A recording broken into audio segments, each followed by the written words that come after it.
A waitress sat alone at the wedding, until a millionaire whispered, "Pretend you're with me." Before we continue, I have a small favor to ask. Please hit subscribe and turn on the notification bell so you never miss our channel's new videos. It is quick, free, and the best way to support us in bringing you more dramatic stories. Your support means the world to us. Where are you watching from? Drop your city or country in the comments below. Thank you very much. Now let's continue the story. The ballroom of the Greystone Vineyard glowed in golden light, crystal chandeliers glittering like frozen rain. Laughter rippled through the crowd as a string quartet played softly in the background. Every table was filled with polished smiles, designer gowns, and glasses of champagne that caught the light like liquid gold. And then, at the very back of the room, sat a woman who did not belong there at all. Ivanna Alcántara sat quietly in her catering uniform, a tray of untouched mini cheesecakes beside her. The wedding was almost over, the guests already too full and too loud to notice the waitress sitting alone. Her black shoes pinched her feet, and the smell of champagne and roses only reminded her how far she was from her mother's hospital room, from the bills waiting on the counter at home. She glanced down at her badge Ivanna, catering staff, and tucked it under her napkin so the flashing lights would not catch it. On the stage, the master of ceremonies laughed into the microphone, his voice booming across the hall. "Mr. Tobias Greymont, still single tonight? A man like you should not be left alone." The crowd laughed, turning toward a tall man near the center table. Tobias Greymont, the billionaire behind Greymont Motors, was every inch the American dream carved into a tuxedo, sharp, serious, and completely alone. He gave a polite smile to the crowd, but something flickered in his eyes. Cameras flashed. He exhaled slowly, shoulders tightening, as though the noise itself was closing in on him. Then his gaze drifted, scanning the room, and landed on the one face that was not laughing Ivanna's. Their eyes met across the crowd. She looked away instantly, cheeks burning, certain she had broken some unspoken rule. But in the next breath, the billionaire was walking toward her. The crowd's laughter faded into a low hum as his polished shoes crossed the marble floor. He stopped in front of her table. "Pretend you're with me," he whispered. She blinked, confused. "What?" He extended his hand, calm but urgent. "Just stand up, please. Jag minns call." Something about his tone, steady, low, almost pleading, made her obey before she could think. She rose, heart hammering, her hand trembling as it touched his. Flashbulbs burst again, capturing the moment as if it were a scene from a movie. The lonely waitress and the elusive billionaire, standing together under 1,000 lights. Tobias leaned closer, still smiling for the cameras. "You just saved me," he murmured. Ivanna whispered back. "From what?" "From being alone," he said softly, before turning toward the crowd. "Everyone, meet my date." Gasps and murmurs rippled through the ballroom. Ivanna's throat went dry. For a split second, she forgot how to breathe. She could feel every eye in the room tracing the hem of her plain uniform, the cheap fabric against his tailored tuxedo. It was madness. But Tobias held her hand a little tighter, a silent promise that she was safe in this act, whatever it was. When the applause finally faded, he guided her to a quieter corner near the terrace doors. "You handled that better than most," he said under his breath, his expression unreadable. "Thank you. I think I might lose my job for this," she muttered, clutching her tray like a shield. "Then let me make it worth your while," he said. "Have dinner with me tomorrow. No cameras, no crowd." Ivanna hesitated, eyes wide. "Why me?" Tobias's smile was faint, almost tired. "Because you did not laugh when everyone else did." And just like that, her world tilted. She did not know it yet, but that one whispered sentence at a wedding was about to rewrite everything she thought she knew about love, dignity, and second chances. Now, let us return to our main characters, Tobias Greymont and Ivanna Alcántara. The next evening, the sun dipped low over downtown San Francisco, painting the skyline in shades of copper and violet. Ivanna Alcántara stood outside a quiet corner cafe, her hands clasped nervously in front of her apron. She had spent the day replaying the moment at the vineyard, the flash of cameras, the billionaire's voice whispering, "Pretend you are with me." It had felt like a dream or a mistake waiting to catch up to her. But when Tobias Greymont's assistant called that morning and asked her to meet him for dinner, curiosity outweighed fear. She told herself it was only to return his cufflink, the one that had somehow ended up in her pocket after the chaos. Still, her heart raced as she pushed the cafe door open. Inside, The lighting was soft, the air scented with roasted coffee and vanilla. It was nothing like the ballroom. Tobias sat alone at a corner table, not surrounded by cameras or board members, but by silence. He wore a simple navy sweater instead of a tuxedo, his hair slightly undone, his expression gentler than the night before. When he looked up and saw her, a small smile tugged at the corner of his mouth. "You came," he said quietly. "I was not sure I should," Ivanna admitted, sliding into the seat across from him. "I thought you might be joking." "I never joke about gratitude," Tobias replied. "You saved me from becoming a headline. For that I owe you more than a thank you." "Ardy." She shook her head quickly. "You do not owe me anything, Mr. Greymont. I was just in the wrong place at the wrong time." He studied her, his eyes searching. Sometimes the wrong place brings the right person. Then he opened a small folder on the table and slid a page toward her. It was printed on Greymont Motors letterhead, neat and official. "What is this?" she asked, hesitant. "A proposal," he said simply. "I need someone to attend a few public events with me. Charity galas, investor meetings, board dinners, 4, maybe 5 in total. You would not have to pretend to be anyone but yourself, just stand beside me, smile when you can, and leave when you want." Ivanna blinked at the paper. "You want to hire me to pretend to be your date?" He nodded once. "It will help me quiet certain rumors. My investors believe I am unstable after my broken engagement. I need stability, or at least the appearance of it. In exchange, I will handle your mother's medical expenses, in full." Her stomach tightened. "How do you know about my mother?" "Your file from the catering company listed an emergency contact," he said. "I checked because I wanted to make sure you were real." Ivanna's eyes darted to the page again. The numbers written there were overwhelming enough to erase her debt, enough to buy her peace of mind for the first time in years. But her pride flared. "You could ask anyone else," she said. "Someone from your own world." "I tried," Tobias said calmly. "They all said yes too easily. I need someone who will tell me the truth. Someone who will not fake a smile for money." She gave a short, nervous laugh. "That sounds like a contradiction." "Maybe," he said softly. "But you looked at me last night like I was human. That has not happened in a long time." Silence filled the space between them. The hum of the espresso machine faded into the background. Finally, Ivanna whispered, "What would the rules be?" Tobias's mouth curved slightly, as if he had expected that question. 5, he said, counting them off on his fingers. "First, absolute privacy. No one can know about this agreement. Second, you attend 4 events as my guest, no questions asked. Third, no personal involvement, no affection beyond what appearances require. Fourth, if at any point you feel uncomfortable, say the word gardenia, and we stop immediately.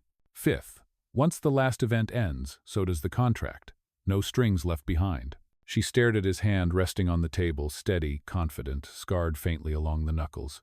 "And you think this will work?" He leaned back slightly. "I think we both need something from this. You need time and peace to take care of your mother. I need to breathe without being judged." For a long moment she said nothing. Then she reached into her pocket and placed the silver cufflink on the table between them.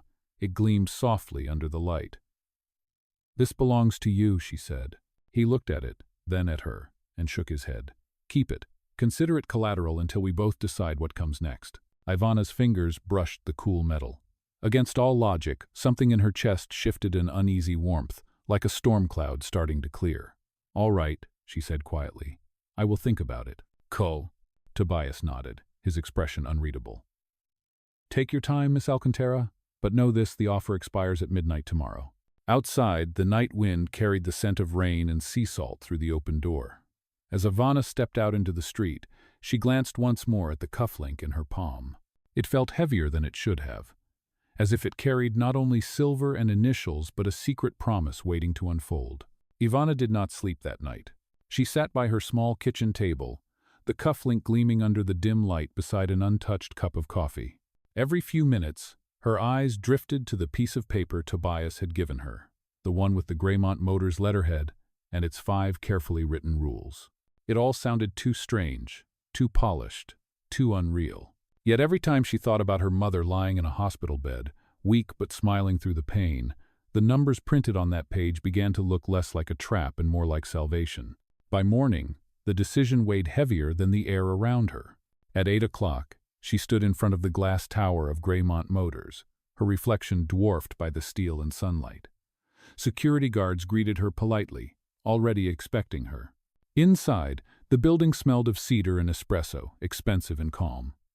An assistant led her to the top floor, through quiet corridors lined with framed photographs of electric cars and global awards.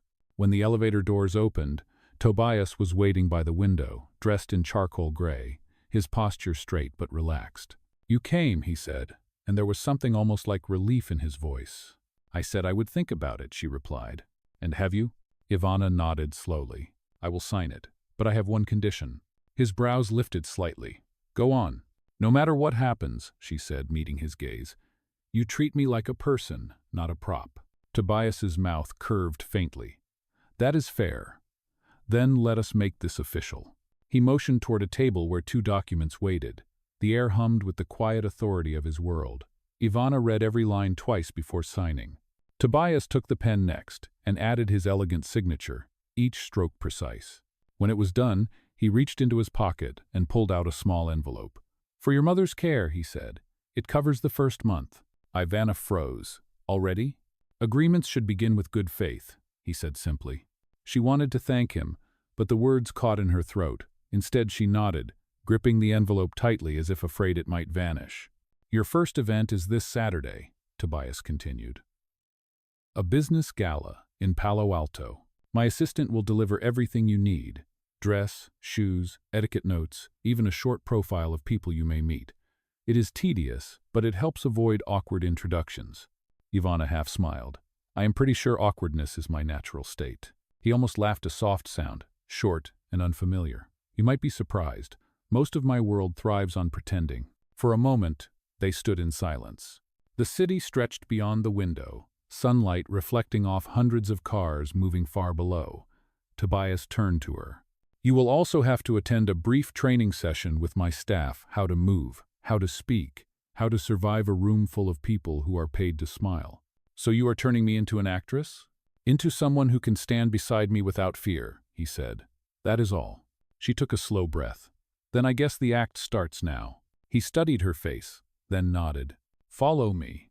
They stepped into a private elevator that led to an elegant studio on the lower floor.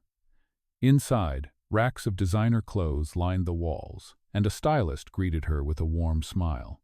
"Miss Alcántara, I have been expecting you," the woman said. "We will keep it simple, timeless, professional, and comfortable." The next hours passed in a blur of fabric, heels, and quiet laughter. Tobias watched from a distance as Ivanna tried on a navy gown that shimmered under the soft lights.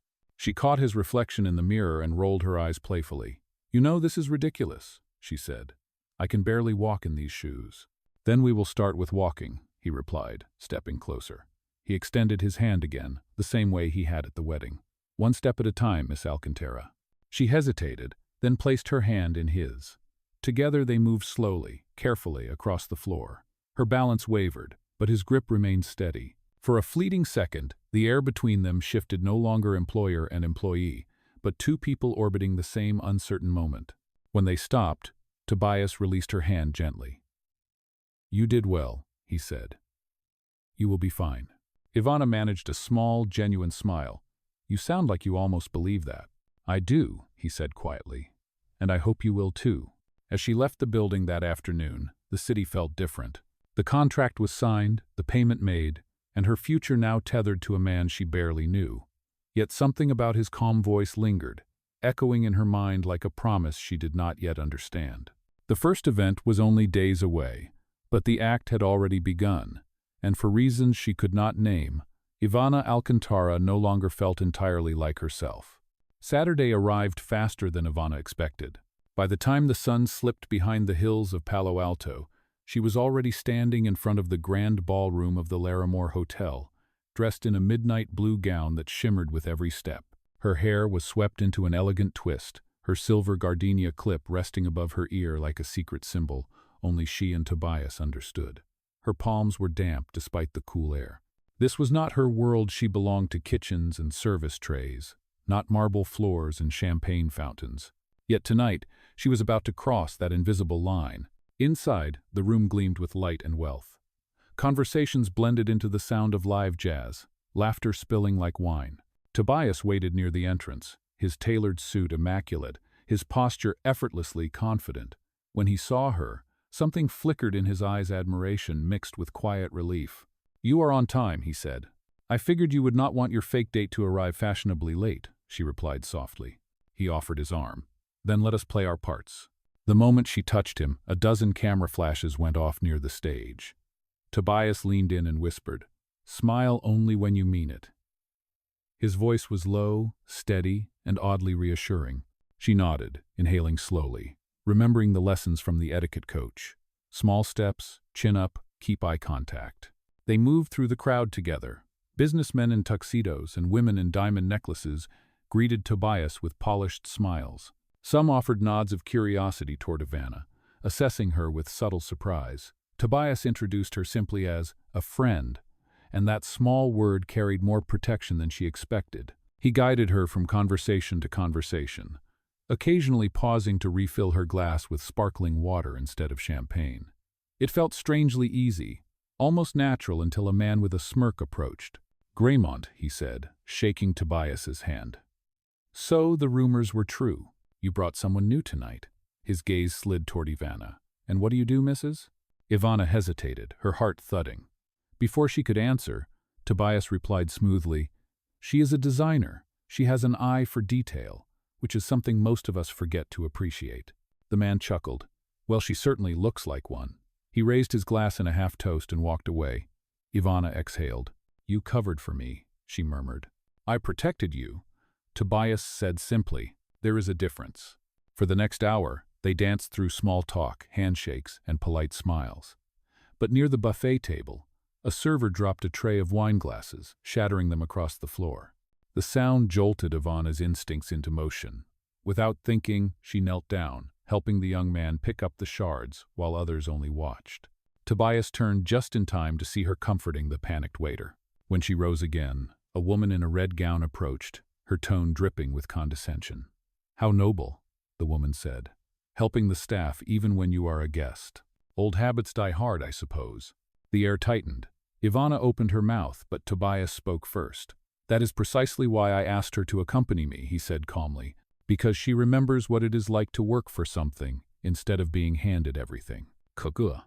A few nearby guests overheard. The tension dissolved into awkward silence. The woman flushed, muttered something, and left. Tobias turned to Ivanna and said quietly, "You handled that perfectly." "I did not say anything," she whispered. "Exactly," he said. "Sometimes silence says more." Later that night, when the speeches began, Tobias stood beside her at the edge of the dance floor. His composure was flawless, but Ivanna noticed his hands tightening around the glass he held. She leaned closer. "Too many eyes again?" He gave a faint, humorless smile. "Always." "Do you want to use the code word?" she teased gently. He looked at her, startled, then laughed under his breath. "Gardenia," he murmured almost to himself. "It works better when you say it." The music shifted to a slower rhythm, and a host announced the next dance. Tobias extended his hand. "One more act, Miss Alcántara." She hesitated, then placed her hand in his. As they stepped onto the floor, the world blurred around them, the lights, the whispers, the judging eyes all fading into a soft hum. Tobias's hand rested lightly on her waist, guiding her through each turn with surprising grace. "You are doing fine," he whispered. "So are you," she replied. For a moment, the distance between who they were and who they pretended to be vanished. They moved as if the lie had never existed. But when the song ended, reality returned with the sound of polite applause. Tobias bowed slightly, his mask back in place. "Thank you for tonight," he said quietly. "You did more than you know." As they left the ballroom, the night air wrapped around them, cool and clean. Ivanna looked up at the stars above the hotel roof and realized that somewhere between pretending and surviving, she had begun to forget which one she was doing. The following week moved in a blur of long days and brief silences. Ivanna returned to her normal shifts at the catering company, but the weekend's gala followed her everywhere. The flashes, the whispers, the way Tobias had defended her without hesitation. By Wednesday afternoon, she received a call from his assistant Mira, reminding her about the next event. A charity dinner at the Greymont Foundation's headquarters in downtown San Francisco. Ivanna almost declined. But her mother's condition had improved thanks to the first hospital payment, and that reminder was enough to steady her.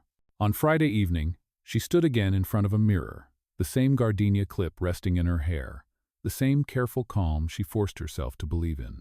When Tobias arrived to pick her up, his black car gleamed beneath the streetlight.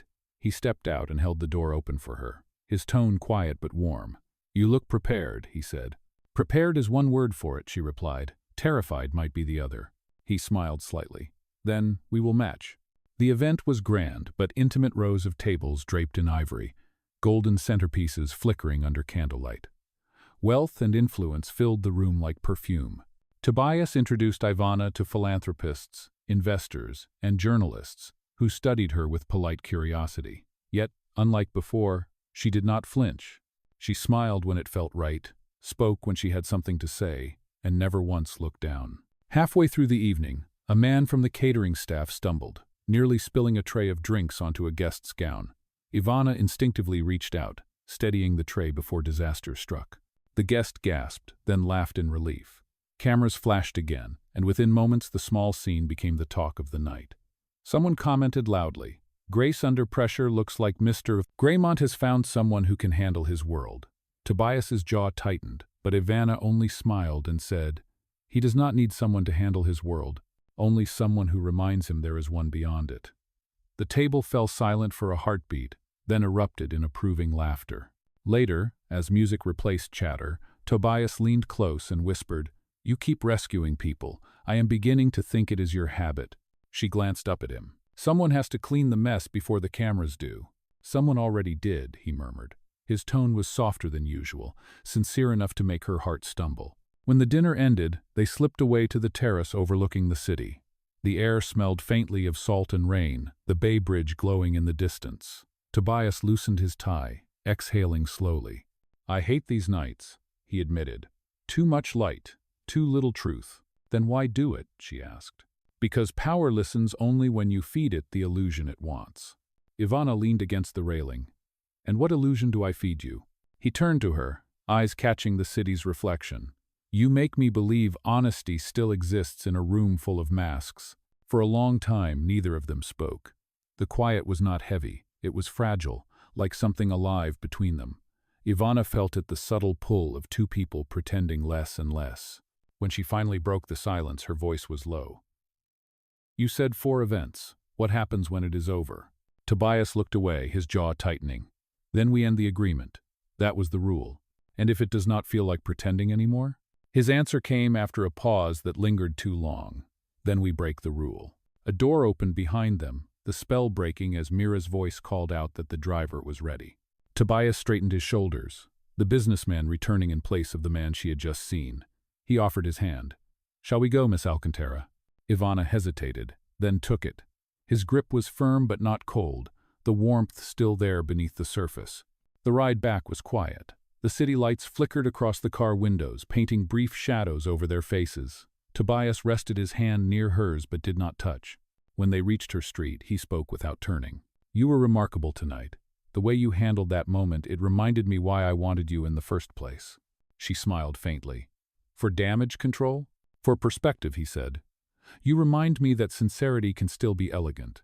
As she stepped out of the car, he added quietly, "Good night, Ivanna." Her name on his lips felt different this time, less formal, more personal. She watched the car disappear down the block, her pulse steady but her heart unsettled. The act was supposed to be simple, temporary, safe. Yet every time Tobias looked at her, the lines of that contract blurred a little more, and Ivanna could no longer tell whether the world she was stepping into was an illusion or the start of something real. 3 nights later, rain swept across San Francisco like silver threads against the glass of Tobias's penthouse windows. The city below was drowned in light, but inside, everything was still. Tobias sat alone on the leather couch, a single lamp casting a pool of gold over the scattered files on his coffee table. He had tried to read, to focus on anything but the memory of Ivanna's laughter at the charity dinner, the way her eyes softened when she spoke about her mother. For a man who measured life in quarterly results and contracts, feelings had always been things to manage, not experience. But now, every rule he had written seemed to crumble in her presence. He rose and poured himself a glass of water, only to hear a quiet chime from his phone. A message from Mira. Miss Alcántara is here. She said you asked her to drop off the foundation documents. Tobias frowned slightly. He had not asked for them, but he told the security guard to send her up. A moment later, the elevator opened with a soft tone. Ivanna stepped out, rain still clinging to her shoulders, her hair damp, her eyes bright with the kind of nervous energy that filled the air before a confession. She held a folder close to her chest. I hope it is not too late, she said. It never is, Tobias replied. Come in before you freeze. She smiled faintly and entered, glancing around the vast apartment with its glass walls and distant hum of the storm. You live above the clouds, she said quietly. Sometimes it feels more like isolation than luxury, he admitted. May I take your coat? She handed it to him, revealing the faint shimmer of a pale sweater beneath. Mira said you needed these reports, she explained, placing the folder on the table. But maybe she misunderstood. She misunderstood, Tobias said. But I am not sorry she did. Ivanna hesitated, then sat across from him. For a moment, neither spoke. The only sound was the soft rhythm of rain. Finally, she said, I did not expect this arrangement to feel so complicated. In what way? In the way that pretending to belong starts to feel real, she answered. I keep waiting for someone to tell me the act is over, but no one does. Tobias leaned back, his gaze steady. Do you want it to be over? She opened her mouth, then stopped, unsure. I do not know, but I do not want to lose myself in it. He nodded slowly. That makes two of us. Lo? Lightning flashed beyond the window, followed by a low roll of thunder. Tobias walked to the bookshelf and picked up a framed photograph of a man with kind eyes and grease-stained hands. My father, he said softly. He built engines before I built this company. He used to tell me, the moment you stop fixing things with your hands, you start breaking them with your heart. I guess I broke a few things anyway. Ivanna listened quietly, sensing the vulnerability behind his words. Is that why you panic in crowds? She asked gently. He looked at her, surprised by her directness, then nodded. The night of his funeral, the cameras never stopped flashing. Reporters outside the church, microphones everywhere. I could not breathe. I have hated attention ever since. She stood and walked closer, stopping a few feet away. You hide it well, she said, but you do not have to hide with me. Her voice carried no pity, only truth. Tobias exhaled, the tension in his shoulders easing slightly.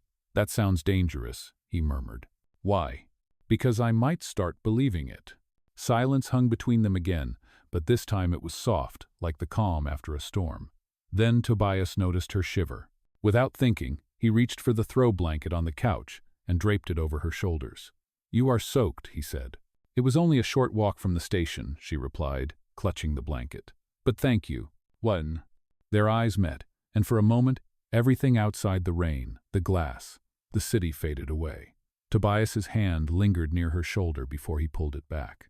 You should stay until the rain stops, he said. She nodded, though they both knew the rain might last for hours. They sat in quiet conversation, sipping tea while the thunder rolled distantly. Time moved differently there, slower, safer. When the storm finally eased, it was past midnight.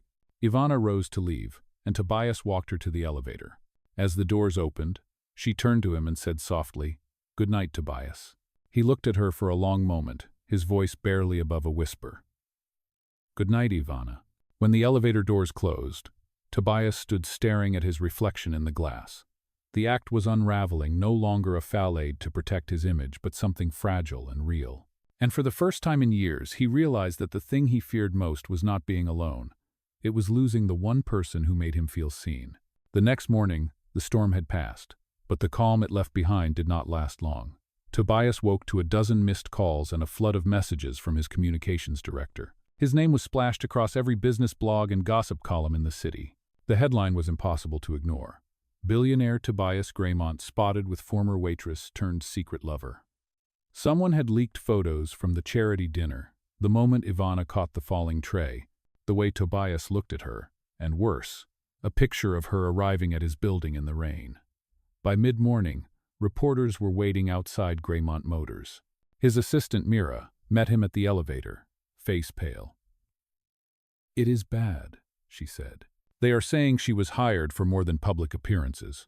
Tobias's jaw tightened. Get the legal team to trace the source. No comment to anyone. Not yet. He stepped into his office, but the damage had already begun. The board had called an emergency meeting. Investors were demanding an explanation, fearing another scandal. He sat through hours of questions, each colder than the last. By the time he walked out, he felt like he was suffocating again, that same pressure in his chest he had not felt since his father's funeral. That evening, Ivanna arrived at her apartment to find a crowd waiting outside. Microphones shoved toward her, questions firing like bullets. "How long have you been seeing Mr. Greymont? Did he pay you to keep quiet? Are you moving in with him?" The noise pressed around her until she froze, clutching her keys with trembling hands. Tobias's car pulled up moments later, and he stepped out, ignoring the cameras. He guided her through the chaos, his hand shielding her from the flashes. Inside the car, silence fell like a heavy curtain. "I am so sorry," she whispered, tears stinging her eyes. "I did not do anything wrong." "I know," Tobias said, his voice low but steady. "Someone set this up. We will find out who. But your company, your reputation?" "I can fix a reputation," he said, looking at her. "I cannot fix losing you." The words hung in the air, raw and unguarded. Ivanna turned away, afraid her expression would betray what her heart already knew. "Maybe you should," she said quietly. "This was never meant to be real, remember? It was supposed to protect you, not destroy you." Tobias gripped the steering wheel. "If I walk away now, they win. The ones who think kindness is weakness, that money makes people untouchable. I will not give them that." "Who?" But the following day, the pressure grew unbearable. Tobias's aunt, one of the company's oldest shareholders, summoned him to her estate. She sat across from him in a room lined with oil portraits, her tone icy. "End this nonsense, Tobias. The board will not tolerate scandal. That girl will ruin you." "She has done nothing wrong," he said sharply. "She exists in a world that will never forgive her for standing next to you," his aunt replied. "Do you want to lose everything your father built over a waitress?" The words hit harder than he expected. He left without answering. That night, he drove to Ivanna's apartment. She opened the door before he could knock, as if she had been waiting. Her eyes were red, her suitcase half-packed behind her. "You do not have to explain," she said softly. "I should," he replied. "You deserve the truth." Ivanna shook her head. "The truth is already everywhere, Tobias. It is on screens, in whispers, in headlines. You cannot fight all of them, but I can leave. That is how I protect you." He stepped forward, desperate to stop her, but she held up her hand. "You once told me pretending helped you breathe. Now it is choking you. End it before it destroys what is left of you." Her voice broke, and she pressed something into his palm, the silver cufflink he had given her weeks ago. "Thank you for helping me save my mother," she said, "but I cannot be your scandal." Then she was gone. Tobias stood in the empty hallway, her absence echoing louder than any noise outside. He looked down at the cufflink, the tiny initials TG catching the light, and felt something inside him crack. The next morning, tabloids printed one more headline: "Greymont's mystery woman disappears." For everyone else, it was just another story. But for Tobias, it was the moment the act finally ended, and the silence that followed was heavier than any lie he had ever told. 2 weeks passed in a haze of silence and headlines.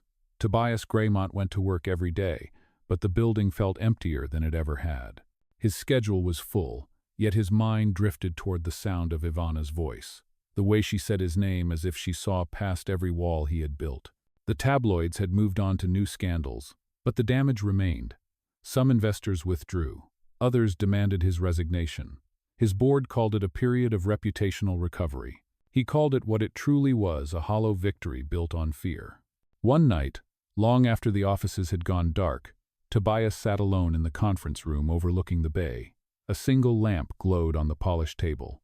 In his hands lay the silver cufflink Ivanna had returned. He turned it over, tracing the initials engraved into the metal. It no longer looked like a mark of status. It looked like a reminder of failure. He thought about what she had said the last time he saw her about pretending, about choking on the image he had created. For the first time in years, he admitted to himself that she was right. The next morning, he called a press conference. Mira begged him to reconsider. "The board will not approve this," she said. "It is not for their approval," Tobias replied. "It is for the truth." By noon, the media filled the Greymont Motors lobby. Cameras flashed as Tobias stepped to the podium, wearing no tie, no mask of perfection. He looked into the sea of lights and began, "Good afternoon. I am here to address the rumors about Miss Ivanna Alcántara. Many of you have made assumptions about her, about us, and about what our story means. Let me correct that now. His voice was calm but steady. She was not my secret. She was my honesty. Murmurs rippled through the crowd. He continued. I built this company on the idea that innovation should serve people, not image. Somewhere along the way, I forgot that. Miss Alcántara reminded me. She showed me that dignity is not a privilege of the wealthy, but a right of every worker who keeps this world running. So today, I am announcing something new, the Alcántara Fellowship. He paused, letting the name settle. It will fund education and healthcare for hospitality and service workers across the city, beginning with the same hospital that treated her mother. The crowd erupted with questions, but Tobias did not wait for them. He stepped down from the podium, walking straight out of the building. Cameras followed him as he crossed the street to the small cafe where everything had begun. The owner recognized him immediately. You are looking for her, aren't you? The man asked. Tobias nodded. Do you know where she went? She came by a few days ago, the man said. Said she was heading back to Santa Rosa to be with her mother. Without a second thought, Tobias got into his car and drove north.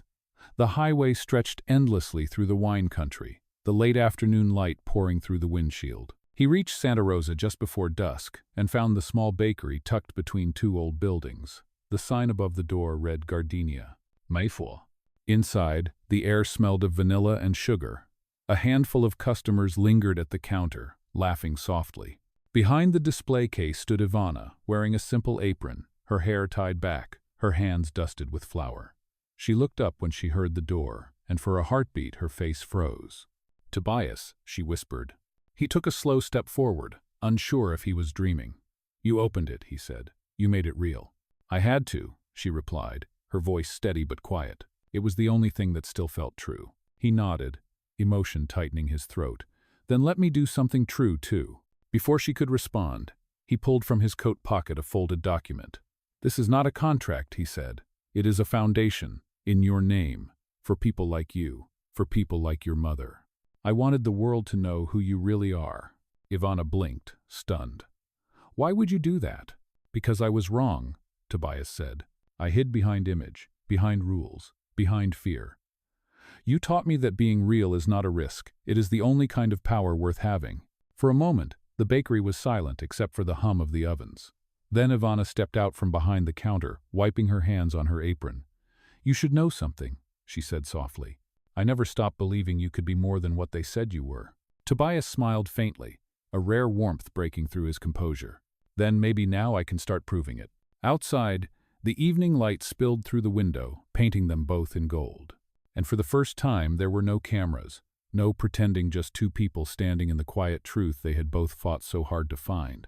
A month later, the Gardenia bakery had become more than a small shop. It was a symbol of quiet resilience. Every morning, the smell of cinnamon and butter drifted down the street, drawing neighbors and strangers alike. Ivanna still arrived before sunrise, rolling dough by hand, humming softly to herself. Her mother had recovered and often sat near the window, greeting customers with a smile. Life had found its rhythm again, gentle and real. But that morning, something different waited outside the door. A line of cars stopped at the curb, and a familiar figure stepped out, holding a small white box in one hand and a nervous smile in the other. Tobias Greymont, dressed not in a suit but in a simple gray shirt, looked almost ordinary beneath the California sunlight. Ivanna froze for a heartbeat, then set down her rolling pin. You are supposed to be at the board meeting, she said when he entered. I resigned, Tobias answered. Turns out I prefer coffee that is not served in conference rooms. She stared at him, uncertain whether to laugh or scold him. You what? I left Greymont Motors, he said calmly. The company will survive without me. I have spent years running a world that never felt like mine. I want to build one that does. He set the box on the counter and opened it. Inside was a folded sheet of parchment, handwritten in his neat, precise style. A new contract? Ivanna asked with a wry smile. Tobias shook his head. A recipe, he said. I have been learning. Flour, sugar, patience. It turns out success and bread have something in common. They both rise when given time. She read the note, her eyes softening as she saw the title written at the top. Home. Beneath it, a list of ingredients, 2 hearts, 1 promise, a handful of forgiveness, and time to grow. You wrote this? She asked quietly. Every word, Tobias said. I thought we could bake something together. No cameras, no contracts, just truth.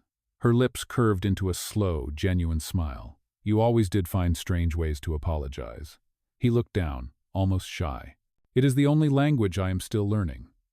She reached across the counter and took his hand. It was warm, calloused, and real. Then we will learn together, she said. The bell above the door chimed as her mother appeared, carrying 2 cups of coffee. She smiled knowingly. You must be the man from the news, she teased. Tobias laughed softly. I was. Now I am just the man who likes your daughter's bread. They shared coffee at one of the corner tables while the morning light filled the bakery. Customers came and went, offering congratulations on the fellowship Tobias had launched. Some even left thank you notes for Ivanna, calling her courage contagious. Tobias watched her speak with them, pride and peace settling in his chest for the first time in years. When the last customer left, he stood and reached into his pocket. There is one more thing, he said. He placed the silver cufflink on the table, the same one she had returned the night she walked away. But now, the metal bore a new engraving beneath the initials, G and A, entwined. Ivanna's breath caught. You kept it. It kept me, Tobias said softly. It reminded me that everything worth having starts with something small, something fragile, something honest. She brushed her fingers over the engraving, then looked up at him, eyes shining. So what now? Now, Tobias said. We bake, we build, we begin again. Outside, the sun climbed higher, spilling light across the counter, across their joined hands. The cufflink gleamed between them like a quiet promise fulfilled. There were no cameras, no contracts, no headlines, only the steady rhythm of the ovens, the scent of sugar and hope, and the 2 of them standing together in the place where pretending had finally turned into something real.